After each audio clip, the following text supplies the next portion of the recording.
United States Senate Business Head Office. For current members of the Senate, see List of current United States Senators. Coordinates: 38 degrees 5326 and 77 degrees 032 W.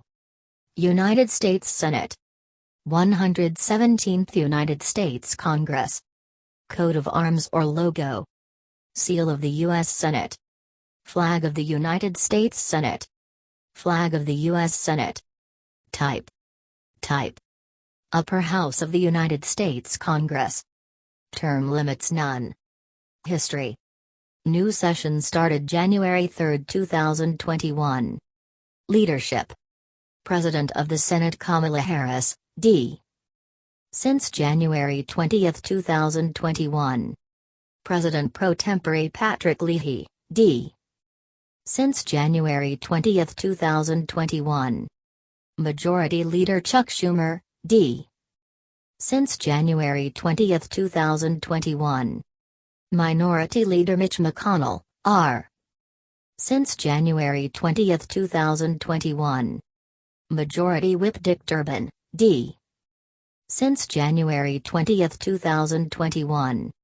Minority Whip John Thune, R. Since January 20, 2021.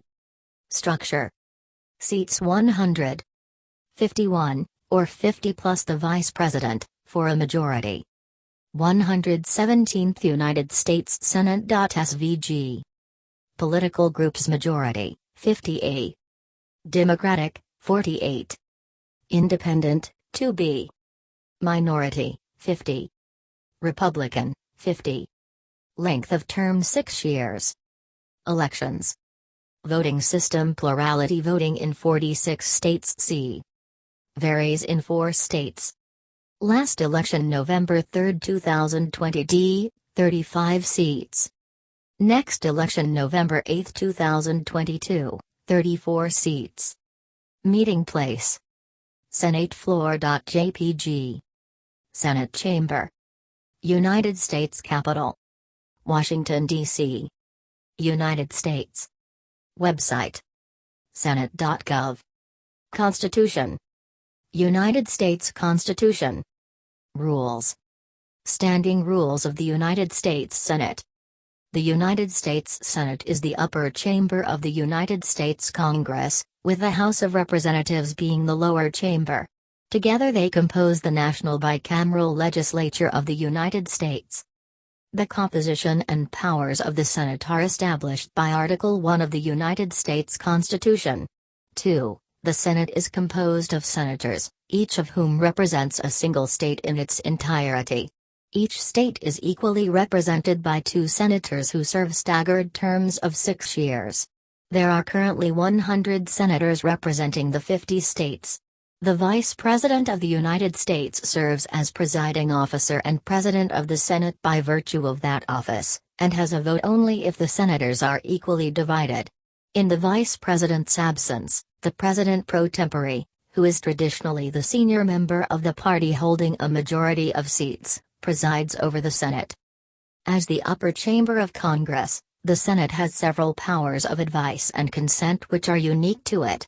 These include the approval of treaties, and the confirmation of cabinet secretaries, Supreme Court justices, federal judges, flag officers, regulatory officials, ambassadors, other federal executive officials and federal uniformed officers. If no candidate receives a majority of electors for vice president, the duty falls to the Senate to elect one of the top 2 recipients of electors for that office. The Senate conducts trials of those impeached by the House. The Senate is widely considered both a more deliberative 3, and more prestigious 4-5-6, body than the House of Representatives due to its longer terms, smaller size, and statewide constituencies, which historically led to a more collegial and less partisan atmosphere. 7. From 1789 to 1913, senators were appointed by legislatures of the states they represented.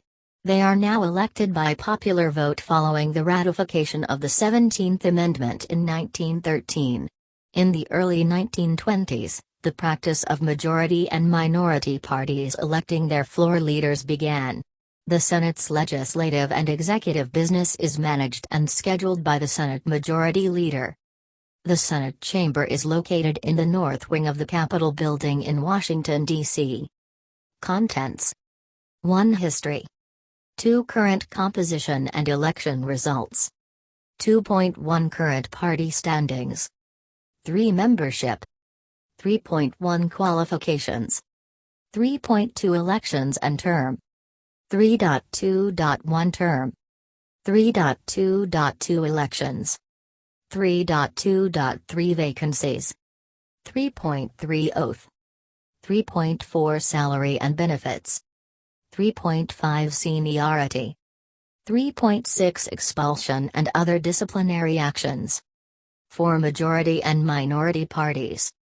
4.1 Seating. 5 Officers. 5.1 Presiding officer. 5.2 Party leaders. 5.3 Non-member officers. 6 Procedure. 6.1 Daily sessions. 6.1.1 Debate. 6.1.2 Filibuster and cloture. 6.1.3 Voting. 6.1.4 Closed session. 6.2 Calendars. 6.3 Committees. 7 Criticism. 8 Senate office buildings. 9 Functions. 9.1 Legislation. 9.2 Checks and balances. 10 See also. 11 Notes. 12 References. 13 Bibliography. 13.1 Official Senate Histories. 14 External links. History. Main article, History of the United States Senate. The drafters of the Constitution created a bicameral Congress primarily as a compromise between those who felt that each state, since it was sovereign, should be equally represented, and those who felt the legislature must directly represent the people, as the House of Commons did in Great Britain.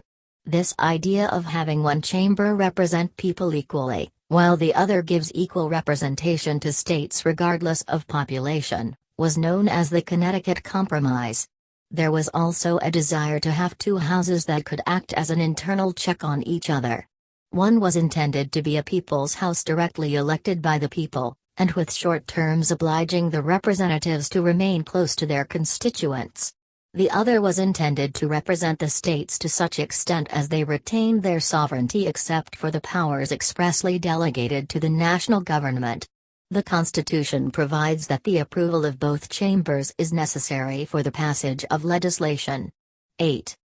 First convened in 1789, the Senate of the United States was formed on the example of the ancient Roman Senate.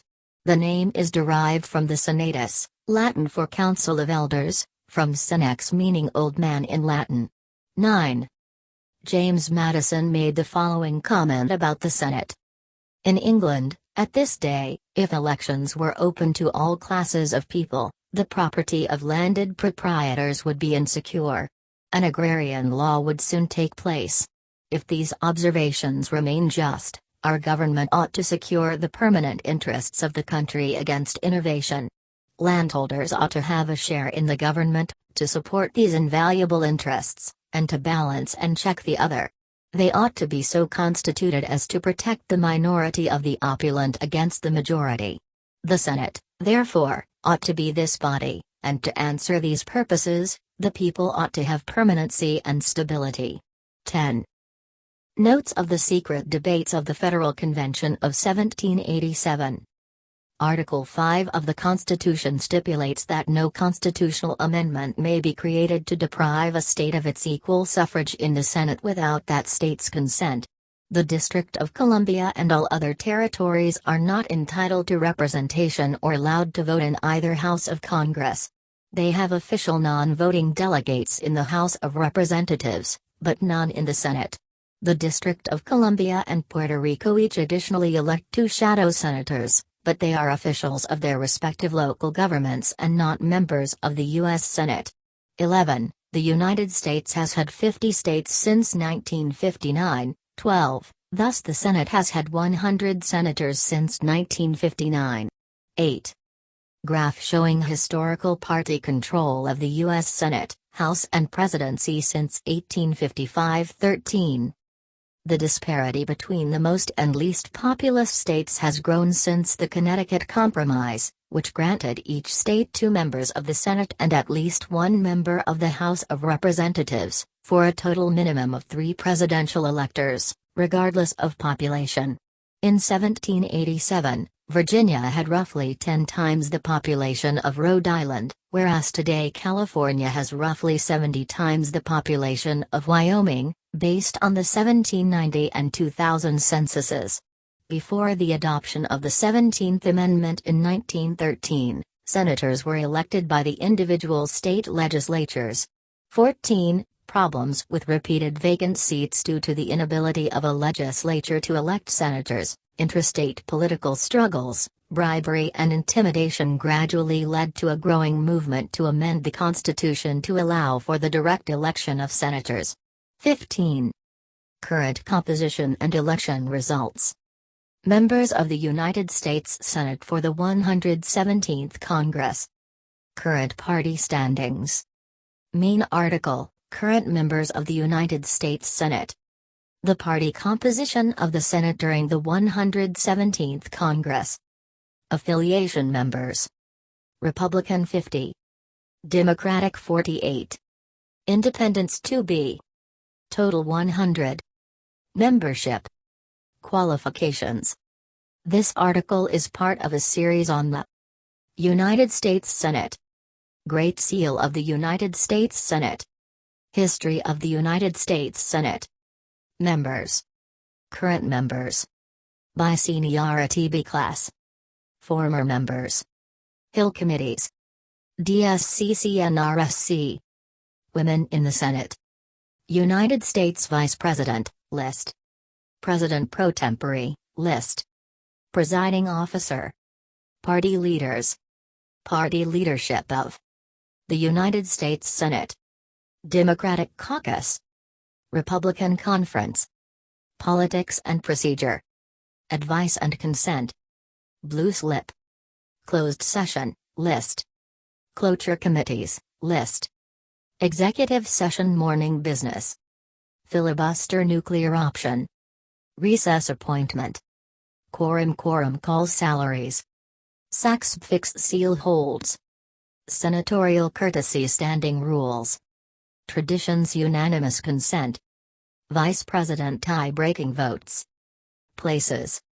United States Capitol. Senate Chamber. Senate Reception Room.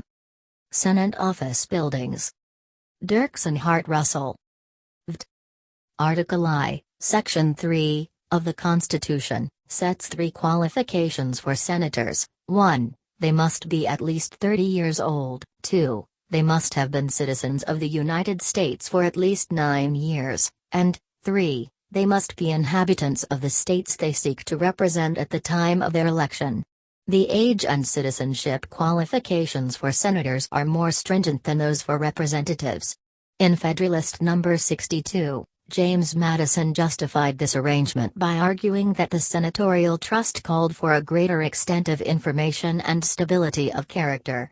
The Senate, not the judiciary, is the sole judge of a senator's qualifications. During its early years, however, the Senate did not closely scrutinize the qualifications of its members. As a result, 4 senators who failed to meet the age requirement were nevertheless admitted to the Senate: Henry Clay, age 29 in 1806, John Jordan Crittenden, age 29 in 1817, Armistead Thompson Mason, age 28 in 1816, and John Eaton, age 28 in 1818. Such an occurrence, however, has not been repeated since. 16. In 1934, Rushdie Holt Sr. was elected to the Senate at the age of 29. He waited until he turned 30, on the next June 19, to take the oath of office. In November 1972, Joe Biden was elected to the Senate at the age of 29, but he reached his 30th birthday before the swearing-in ceremony for incoming senators in January 1973. The 14th Amendment to the United States Constitution disqualifies as senators any federal or state officers who had taken the requisite oath to support the Constitution but who later engaged in rebellion or aided the enemies of the United States. This provision, which came into force soon after the end of the Civil War, was intended to prevent those who had sided with the Confederacy from serving. That amendment, however, also provides a method to remove that disqualification: a two-thirds vote of both chambers of Congress. Elections and term. Originally, senators were selected by the state legislatures, not by popular elections. By the early years of the 20th century, the legislatures of as many as 29 states had provided for popular election of senators by referendums. 15. Popular election to the Senate was standardized nationally in 1913 by the ratification of the 17th Amendment. Term. Senators serve terms of 6 years each. The terms are staggered so that approximately one-third of the seats are up for election every 2 years. This was achieved by dividing the senators of the first Congress into thirds, called classes, where the terms of one-third expired after 2 years, the terms of another third expired after 4, and the terms of the last third expired after 6 years. This arrangement was also followed after the admission of new states into the Union. The staggering of terms has been arranged such that both seats from a given state are not contested in the same general election, except when a vacancy is being filled. Current senators whose 6-year terms are set to expire on January 3, 2023, belong to Class 3. There is no constitutional limit to the number of terms a senator may serve. The Constitution set the date for Congress to convene. Article 1, Section 4, Clause 2, originally set that date for the 3rd day of December. The 20th Amendment, however, changed the opening date for sessions to noon on the 3rd day of January, unless they shall by law appoint a different day. The 20th Amendment also states that the Congress shall assemble at least once every year, and allows the Congress to determine its convening and adjournment dates and other dates and schedules as it desires. Article 1, Section 3, provides that the President has the power to convene Congress on extraordinary occasions at his discretion. 17. A member who has been elected, but not yet seated, is called a senator-elect. A member who has been appointed to a seat, but not yet seated, is called a senator-designate. Elections. Further information: List of United States Senate elections. Elections to the Senate are held on the first Tuesday after the first Monday in November in even-numbered years, Election Day, and coincide with elections for the House of Representatives. 18. Senators are elected by their state as a whole. The Elections Clause of the United States Constitution grants each state, and Congress, if it so desires to implement a uniform law, the power to legislate a method by which senators are elected.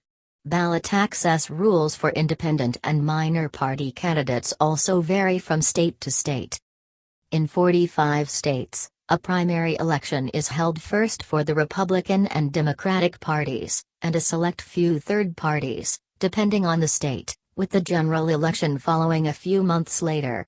In most of these states, the nominee may receive only a plurality, while in some states, a runoff is required if no majority was achieved. In the general election, the winner is the candidate who receives a plurality of the popular vote. However, in 5 states, different methods are used. In Georgia, a runoff between the top 2 candidates occurs if the plurality winner in the general election does not also win a majority.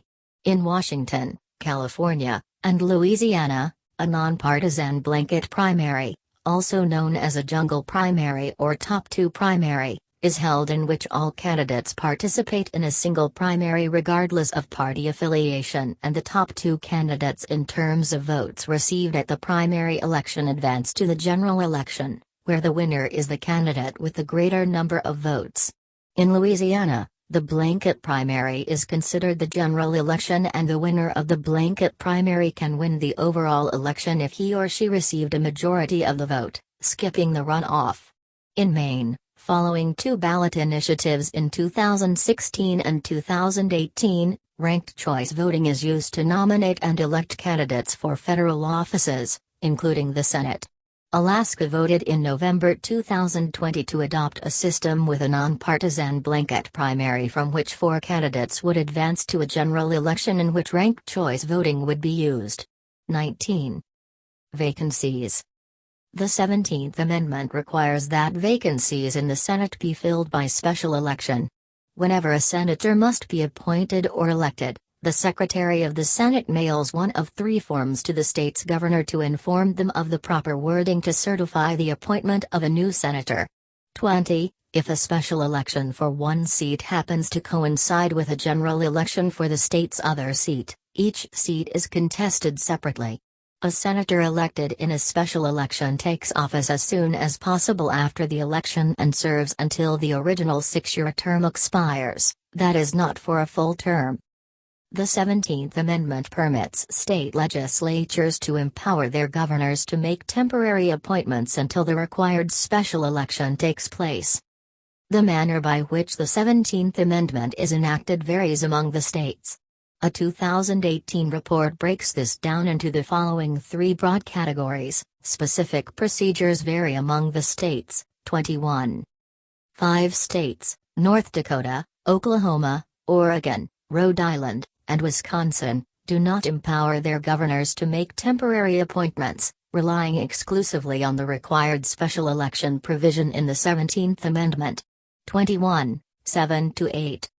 9 states, Alabama, Alaska, Connecticut, Louisiana, Massachusetts, Mississippi, Texas, Vermont, and Washington, provide for gubernatorial appointments, but also require a special election on an accelerated schedule. 21, 10-11. The remaining 36 states provide for gubernatorial appointments, with the appointed senator serving the balance of the term or until the next statewide general election. 21, 8-9. In 6 states within the final category above, Arizona, Hawaii, Maryland, North Carolina, Utah, and Wyoming, the governor must appoint someone of the same political party as the previous incumbent. 21, 9. In September 2009, Massachusetts changed its law to enable the governor to appoint a temporary replacement for the late Senator Edward Kennedy until the special election in January 2010. 22-23. In 2004, Alaska enacted legislation and a separate ballot referendum that took effect on the same day, but that conflicted with each other. The effect of the ballot-approved law is to withhold from the governor authority to appoint a senator. 24. Because the 17th Amendment vests the power to grant that authority to the legislature, not the people or the state generally, it is unclear whether the ballot measure supplants the legislature's statute granting that authority.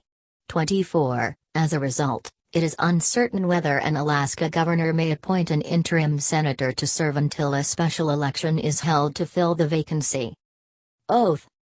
Politics of the United States. Greater Coat of Arms of the United States. SVG. Federal Government. Legislature. Executive. Judiciary. Elections. Political parties. Federalism. Foreign relations. Flag of the United States. SVG United States Portal. Other countries. VT. The Constitution requires that senators take an oath or affirmation to support the Constitution. 25. Congress has prescribed the following oath for all federal officials, except the President, including senators. I, do solemnly swear, or affirm, that I will support and defend the Constitution of the United States against all enemies, foreign and domestic, that I will bear true faith and allegiance to the same, that I take this obligation freely, without any mental reservation or purpose of evasion, and that I will well and faithfully discharge the duties of the office on which I am about to enter. So help me God. 26. Salary and benefits. The annual salary of each senator, since 2009, is $174,000. 27. The president pro tempore and party leaders receive $193,400. 27-28. In June 2003, at least 40 senators were millionaires. 29. In 2018, over 50 senators were millionaires. 30. Along with earning salaries, senators receive retirement and health benefits that are identical to other federal employees, and are fully vested after 5 years of service. 28. Senators are covered by the Federal Employees Retirement System, FERS, or Civil Service Retirement System, CSRS. FERS has been the Senate's retirement system since January 1, 1987, while CSRS applies only for those senators who were in the Senate from December 31, 1986, and prior. As it is for federal employees, congressional retirement is funded through taxes and the participants' contributions. Under FERS, senators contribute 1.3% of their salary into the FERS retirement plan and pay 6.2% of their salary in Social Security taxes. The amount of a senator's pension depends on the years of service and the average of the highest 3 years of their salary. The starting amount of a senator's retirement annuity may not exceed 80% of their final salary. In 2006, the average annual pension for retired senators and representatives under CSRS was $60,972, while those who retired under FERS, or in combination with CSRS, was $35,952. 28. Seniority. Main article: Seniority in the United States Senate. According to the Convention of Senate Seniority, the senator with the longer tenure in each state is known as the senior senator, the other is the junior senator. This convention does not have official significance, though seniority generally is a factor in the selection of physical offices and in party caucuses' assignment of committees. 31. In the 117th Congress, the most senior junior senator is Maria Cantwell of Washington, who was sworn in on January 3, 2001. And is currently 16th in seniority, behind Patty Murray, who was sworn in on January 3, 1993, and is currently 6th in seniority. The most junior senior senator is Jon Ossoff of Georgia, who was sworn in on January 20, 2021, and is 99th in seniority, ahead of Raphael Warnock, who was sworn in on the same day. Expulsion and other disciplinary actions. The Senate may expel a senator by a 2/3 vote. 15 senators have been expelled in the Senate's history: William Blount, for treason, in 1797, and 14 in 1861 and 1862 for supporting the Confederate secession. Although no senator has been expelled since 1862, many senators have chosen to resign when faced with expulsion proceedings. For example, Bob Packwood in 1995. The Senate has also censured and condemned senators. Censure requires only a simple majority and does not remove a senator from office. Some senators have opted to withdraw from their re-election races rather than face certain censure or expulsion, such as Robert Torricelli in 2002. Majority and minority parties. The majority party is the political party that either has a majority of seats or can form a coalition or caucus with a majority of seats. If two or more parties are tied, the vice president's affiliation determines which party is the majority party. The next largest party is known as the minority party. The president pro tempore, committee chairs, and some other officials are generally from the majority party. They have counterparts, for instance, the ranking members of committees, in the minority party. Independents and members of third parties, so long as they do not caucus support either of the larger parties, are not considered in determining which is the majority party. Seating. A typical Senate desk. At one end of the chamber of the Senate is a dais from which the presiding officer presides. The lower tier of the dais is used by clerks and other officials. 100 desks are arranged in the chamber in a semicircular pattern and are divided by a wide center aisle.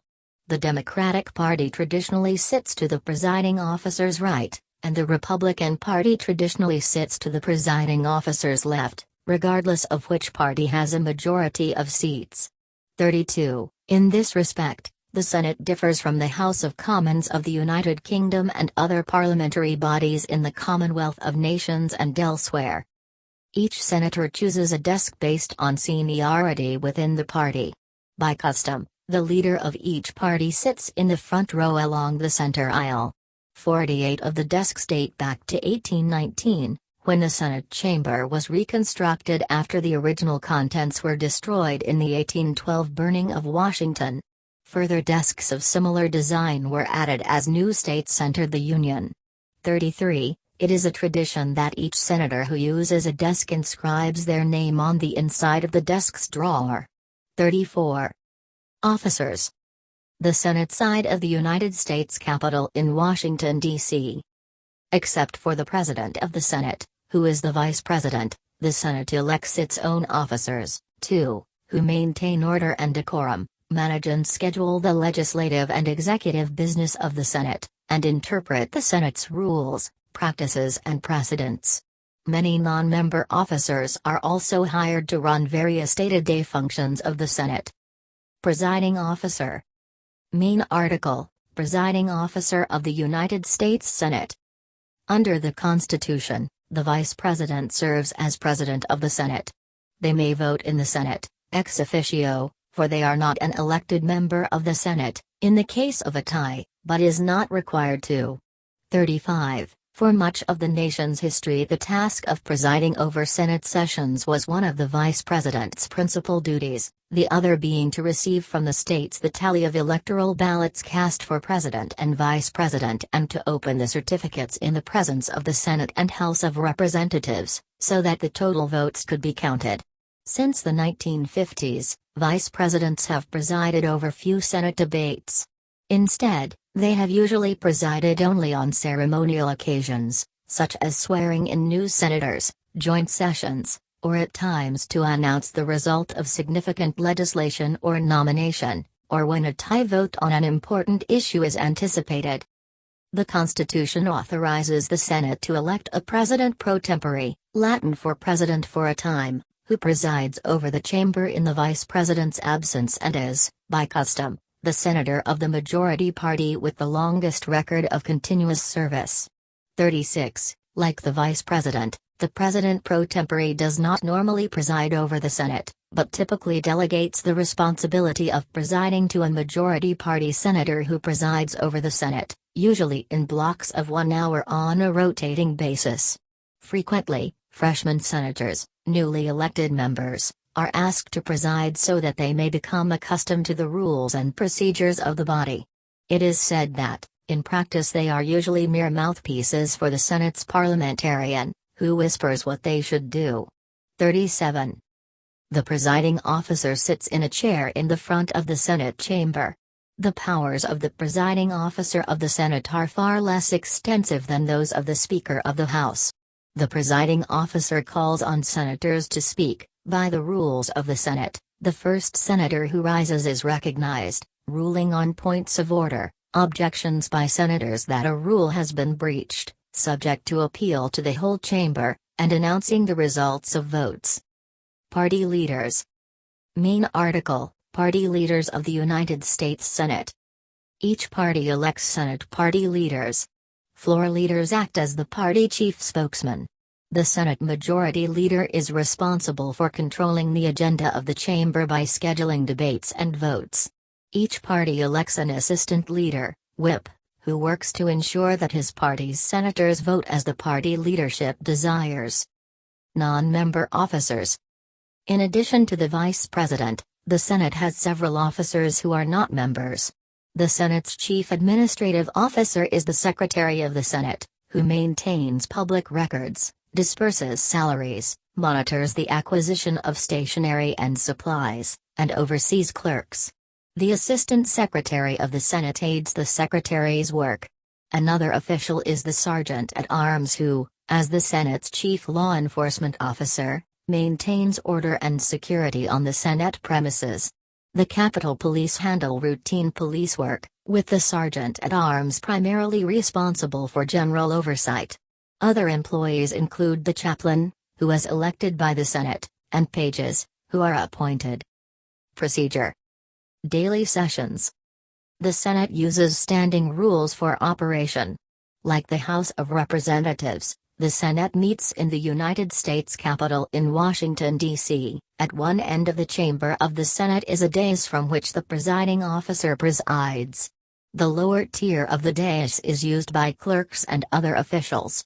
Sessions of the Senate are opened with a special prayer or invocation and typically convene on weekdays. Sessions of the Senate are generally open to the public and are broadcast live on television, usually by C-SPAN 2. Senate procedure depends not only on the rules, but also on a variety of customs and traditions. The Senate commonly waives some of its stricter rules by unanimous consent. Unanimous consent agreements are typically negotiated beforehand by party leaders. A senator may block such an agreement, but in practice, objections are rare.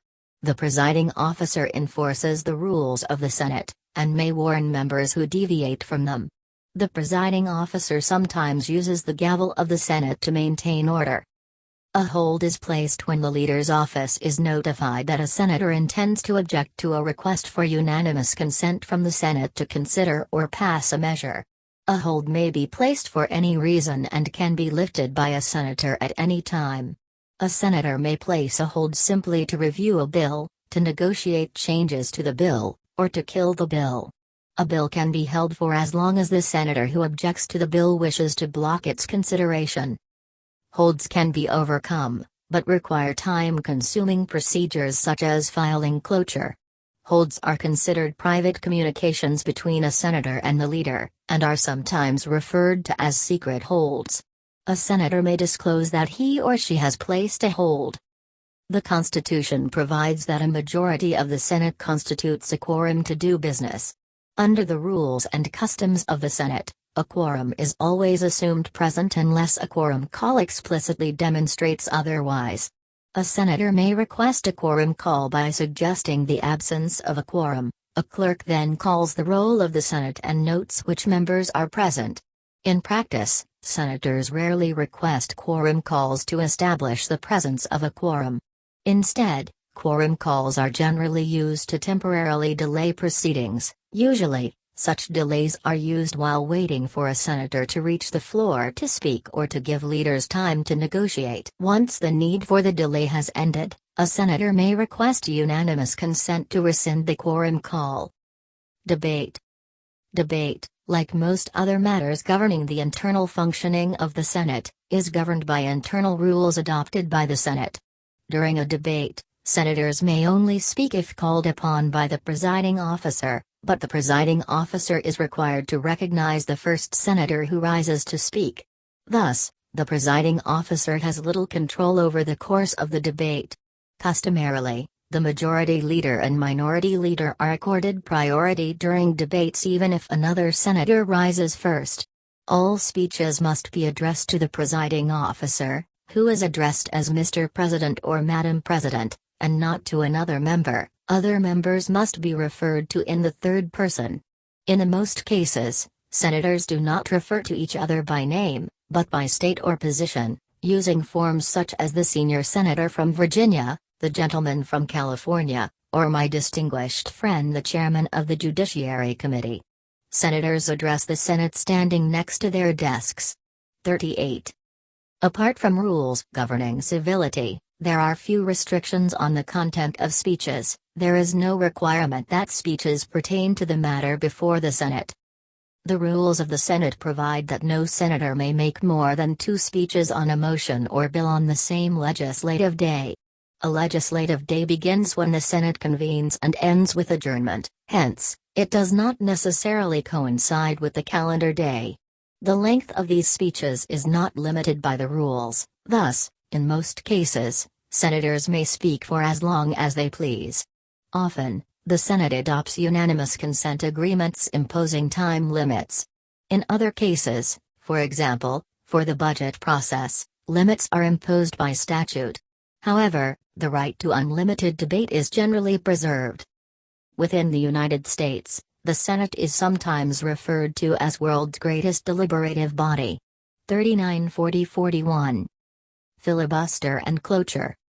Main articles: Filibuster in the United States Senate and reconciliation, United States Congress. See also, clay pigeon floor procedure. The filibuster is a tactic used to defeat bills and motions by prolonging debate indefinitely. A filibuster may entail long speeches, dilatory motions, and an extensive series of proposed amendments. The Senate may end a filibuster by invoking cloture.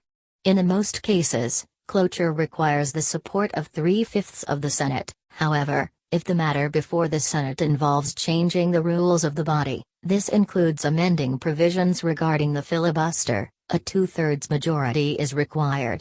In current practice, the threat of filibuster is more important than its use. Almost any motion that does not have the support of 3/5 of the Senate effectively fails. This means that 41 senators can make a filibuster happen. Historically, cloture has rarely been invoked because bipartisan support is usually necessary to obtain the required supermajority, so a bill that already has bipartisan support is rarely subject to threats of filibuster. However, motions for cloture have increased significantly in recent years. If the Senate invokes cloture, the debate does not necessarily end immediately. Instead, it is limited to up to 30 additional hours unless increased by another 3/5 vote.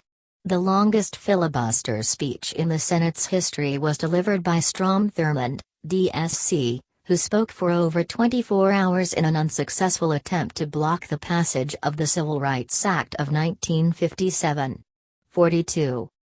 Under certain circumstances, the Congressional Budget Act of 1974 provides for a process called reconciliation by which Congress can pass bills related to the budget without those bills being subject to a filibuster.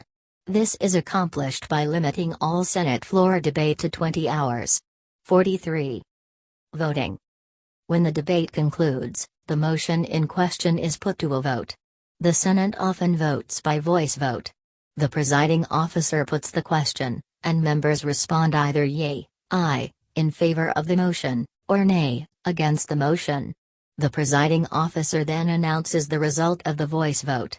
A senator, however, may challenge the presiding officer's assessment and request a recorded vote. The request may be granted only if it is seconded by 1/5 of the senators present. In practice, however, senators second requests for recorded votes as a matter of courtesy. When a recorded vote is held, the clerk calls the roll of the Senate in alphabetical order. Senators respond when their name is called. Senators who were not in the chamber when their name was called may still cast a vote so long as the voting remains open. The vote is closed at the discretion of the presiding officer, but must remain open for a minimum of 15 minutes. A majority of those voting determines whether the motion carries. 44. If the vote is tied, the vice president, if present, is entitled to cast a tie-breaking vote. If the vice president is not present, the motion fails. 45. Filibustered bills require 3/5 majority to overcome the cloture vote, which usually means 60 votes, and get to the normal vote where a simple majority, usually 51 votes, approves the bill.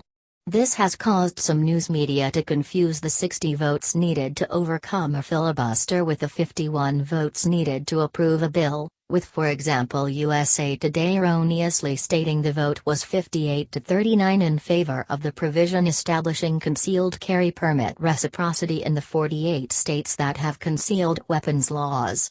That fell 2 votes short of the 60 needed to approve the measure. 44. Closed session. Main article: Closed sessions of the United States Senate. On occasion, the Senate may go into what is called a secret or closed session. During a closed session, the chamber doors are closed, cameras are turned off, and the galleries are completely cleared of anyone not sworn to secrecy, not instructed in the rules of the closed session, or not essential to the session. Closed sessions are rare and usually held only when the Senate is discussing sensitive subject matter such as information critical to national security, private communications from the President, or deliberations during impeachment trials. A senator may call for and force a closed session if the motion is seconded by at least one other member, but an agreement usually occurs beforehand. 46. If the Senate does not approve the release of a secret transcript, the transcript is stored in the Office of Senate Security and ultimately sent to the National Archives. The proceedings remain sealed indefinitely until the Senate votes to remove the injunction of secrecy. 47. In 1973, the House adopted a rule that all committee sessions should be open unless a majority on the committee voted for a closed session. Calendars. The Senate maintains a Senate calendar and an executive calendar. 48. The former identifies bills and resolutions awaiting Senate floor actions. The latter identifies executive resolutions, treaties, and nominations reported out by Senate committees and awaiting Senate floor action. Both are updated each day the Senate is in session. Committees. Main article, United States Congressional Committee. Committee Room 226 in the Dirksen Senate Office Building is used for hearings by the Senate Judiciary Committee. The Senate uses committees, and their subcommittees, for a variety of purposes, including the review of bills and the oversight of the executive branch. Formally, the whole Senate appoints committee members. In practice, however, the choice of members is made by the political parties. Generally, each party honors the preferences of individual senators, giving priority based on seniority. Each party is allocated seats on committees in proportion to its overall strength. Most committee work is performed by 16 standing committees, each of which has jurisdiction over a field such as finance or foreign relations. Each standing committee may consider, amend, and report bills that fall under its jurisdiction. Furthermore, each standing committee considers presidential nominations to offices related to its jurisdiction. For instance, the Judiciary Committee considers nominees for judgeships, and the Foreign Relations Committee considers nominees for positions in the Department of State. Committees may block nominees and impede bills from reaching the floor of the Senate. Standing committees also oversee the departments and agencies of the executive branch.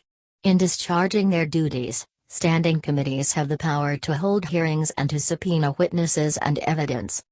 The Senate also has several committees that are not considered standing committees. Such bodies are generally known as select or special committees. Examples include the Select Committee on Ethics and the Special Committee on Aging. Legislation is referred to some of these committees, although the bulk of legislative work is performed by the standing committees.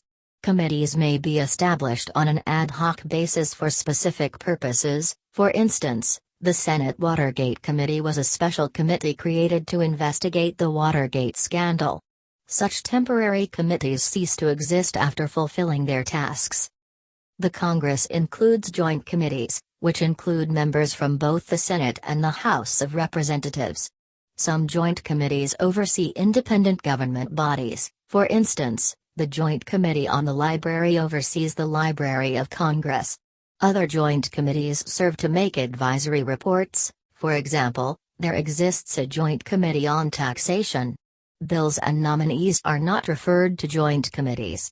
Hence, the power of joint committees is considerably lower than those of standing committees. Each Senate committee and subcommittee is led by a chair, usually a member of the majority party. Formerly, committee chairs were determined purely by seniority. As a result, several elderly senators continued to serve as chair despite severe physical infirmity or even senility. 49. Committee chairs are elected, but, in practice, seniority is rarely bypassed. The chairs hold extensive powers. They control the committee's agenda, and so decide how much, if any, time to devote to the consideration of a bill. They act with the power of the committee in disapproving or delaying a bill or a nomination by the president. They manage on the floor of the full Senate the consideration of those bills the committee reports. This last role was particularly important in mid-century, when floor amendments were thought not to be collegial. They also have considerable influence. Senators who cooperate with their committee chairs are likely to accomplish more good for their states than those who do not.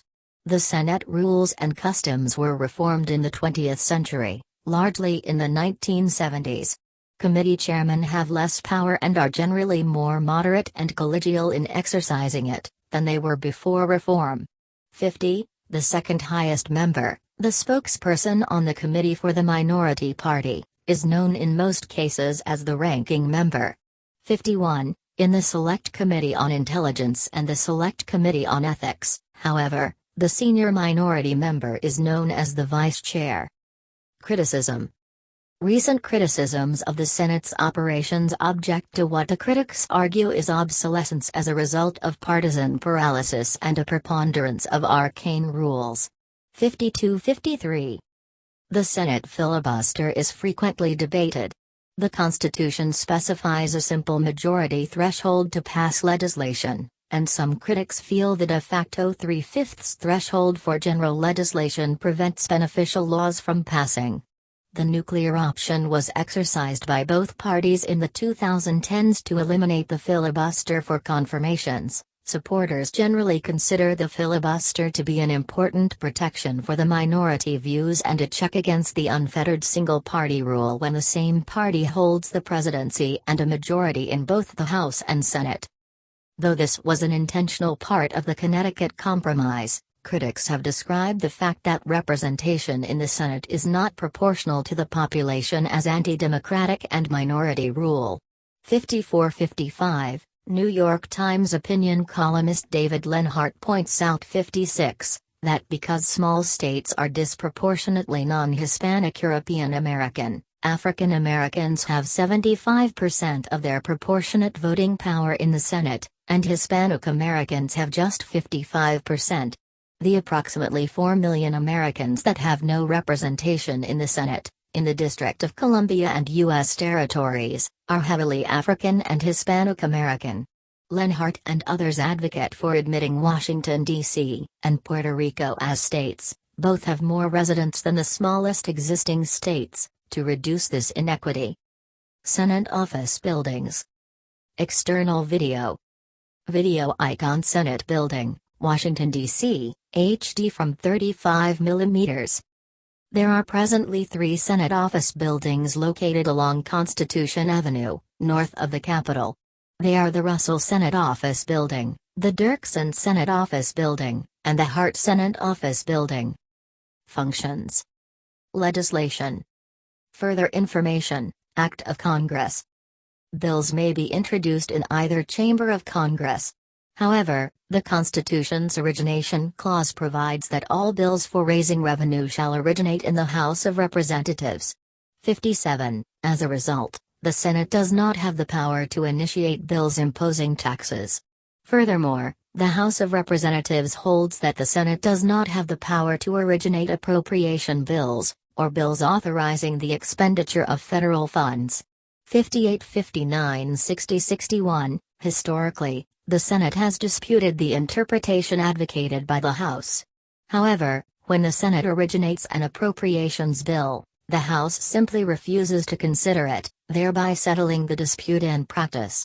The constitutional provision barring the Senate from introducing revenue bills is based on the practice of the British Parliament, in which only the House of Commons may originate such measures.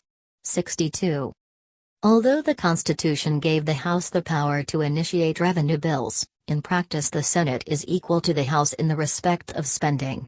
As Woodrow Wilson wrote, the Senate's right to amend general appropriation bills has been allowed the widest possible scope.